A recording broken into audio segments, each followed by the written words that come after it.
का कोई स्टॉप लगा कर चले तो अपसाइड पॉसिबल 2100 का एक पॉसिबिलिटी दिखाई दे रहा है दीपक नाइट्रेट में।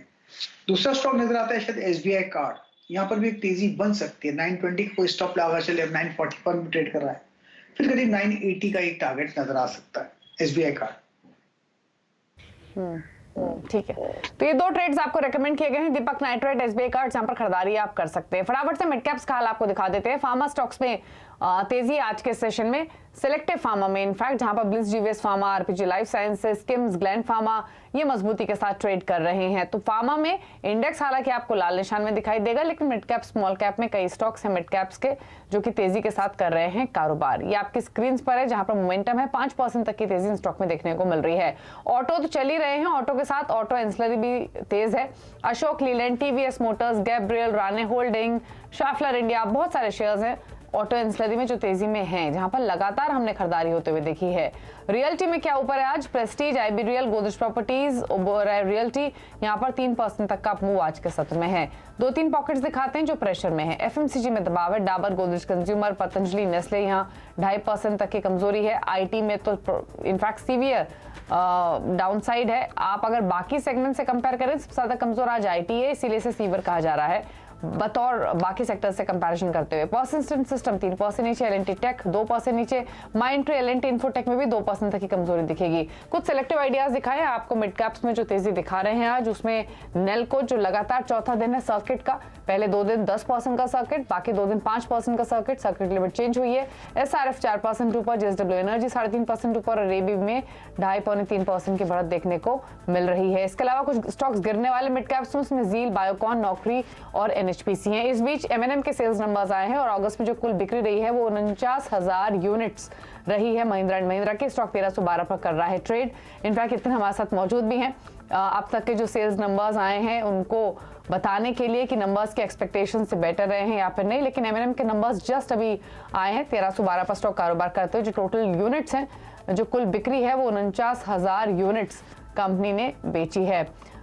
यतिन, इनफैक्ट अब तक के जो नंबर्स आए हैं सेल्स के, क्या ट्रेंड दिखा है? क्योंकि अब तक अगर हम पिछले कुछ महीनों का ट्रेंड्स देखें तो पैसेंजर व्हीकल में डिमांड कंफर्टेबल और अच्छी है।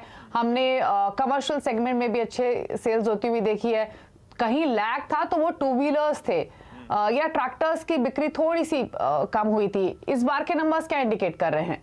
तो देखिए, अभी तक के जो नंबर्स आए हैं वो अनुमान से बेहतर आए हैं। इनफैक्ट महिंद्रा एंड महिंद्रा के नंबर्स जो अपनी स्क्रीन पे अभी फ्लैश हो रहे हैं, लगभग 59,000 यूनिट्स के आसपास की बिक्री, अनुमान था कि लगभग 56,000 यूनिट्स वो बेचेंगे। तो अनुमान से यहाँ भी थोड़ा बेहतर करता हुआ महिंद्रा एंड महिंद्रा आपको दिखाई दिया है। ऑब्वियसली इसका श्रेय जाता है नई लॉन्चेस को, खास करके एक्सयूवी 700 जो नई बाजार में उन्होंने उतारी है, एक्सयूवी जो अभी इलेक्ट्रिक व्हीकल्स भी आने वाली हैं, स्कॉर्पियो की बुकिंग अच्छी चल रही है, तो काफ़ी एक्साइटमेंट आपको महिंद्रा एंड महिंद्रा के पोर्टफोलियो में आता हुआ दिखाई देगा। ट्रैक्टर सेगमेंट में भी लगभग 20,000 यूनिट्स की बिक्री का अनुमान था, वहाँ 21,500 यूनिट्स के आसपास आए हैं। तो अगर हम देखें ब्रॉडली महिंद्रा एंड महिंद्रा के नंबर्स, तो अनुमान से थोड़े बेहतर आपको आता हुआ दिखाई दिए, क्योंकि जहां तक कि ट्रैक्टर सेगमेंट का ग्रोथ का सवाल था, दोनों ही एस्कॉर्ट्स और आपको महिंद्रा एंड महिंद्रा एक्सपेक्टेशन ये था कि नंबर्स घट के आएंगे, ईयर ऑन ईयर डिक्लाइन होते हुए आएंगे, लेकिन यहाँ आपको ग्रोथ आती हुई दिखाई दे रही है। इनफैक्ट शुरू करते हैं बजाज ऑटो के साथ, जिसके नंबर सबसे पहले आज आए थे, जहां अगस्त की बिक्री कुल 4 लाख यूनिट्स के थोड़ा ऊपर आई थी। 8% की ग्रोथ यहाँ थी। हम लोग एक्सपेक्ट कर रहे थे कि 3% साल दर साल बिक्री कम होगी, लेकिन क्योंकि नाइजीरिया के मार्केट्स इंपैक्टेड हैं, थोड़ा बहुत आपको एक्सपोर्ट सेल्स में फर्क गिरता हुआ दिखाई दिया, जो 28% साल दर साल बेसिस पे नीचे हैं, लेकिन डोमेस्टिक मार्केट बहुत तगड़ा आपको आता हुआ दिखाई दे रहा है बजाज ऑटो के लिए। एस्कॉर्ट्स की भी अगर हम बात करें तो कुल मिला के सेल्स अगस्त की 7% से बढ़ के आई हैं और लगभग 6,111 यूनिट्स कंपनी ने बेचे हैं, जो अनुमान था लगभग 5-5,500 यूनिट्स के आसपास। तो यहाँ भी आपको अच्छी ग्रोथ आती हुई दिखाई दी है। और अशोक लेलैंड की बात करें तो यहाँ भी लगभग आपको बढ़िया 51% की ग्रोथ साल दर साल बेसिस पे आती हुई दिखाई दी है। 14,121 यूनिट्स अशोक लेलैंड ने भी बेचे हैं। तो अभी तक के जो भी 3-4 नंबर्स आए हैं दीपाली, वो एस्टिमेट से बेटर ही आए हैं। और अगर आप ऑटो पैक आज देखें तो आउट परफॉर्म ही कर रहा है। तो ओवरऑल बेसिस पे महिंद्रा एंड महिंद्रा, अशोक लेलैंड जैसी कंपनी ने फिर से एक बार इस महीने भी कमाल करके दिखाया है।